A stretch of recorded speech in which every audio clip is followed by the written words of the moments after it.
सेपको sub division Khangarh पारां खानपुरमहर में गैरकानूनी बिजली हलाइण खिलाफ़ ऑपरेशन कयो वियो।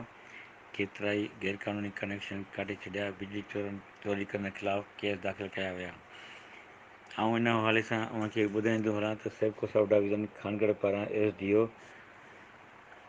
ताबश ऐं LS नबत बुलो जी अॻुवाणी में सेपको जी टीम खानपुरमहर समेत मुख़्तलिफ़ ॻोठनि जिन में ॻोठ नरोबाग, शाहपुरमहर, पीरबख्श पिताफ़ी ऐं लोही समेत 50 खां वधीक ॻोठनि में बिजली चोरनि ख़िलाफ़ ऑपरेशन कंदे बिजली काटे छॾी ऐं बिल भरण लाइ सख़्तु हिदायतूं कयूं।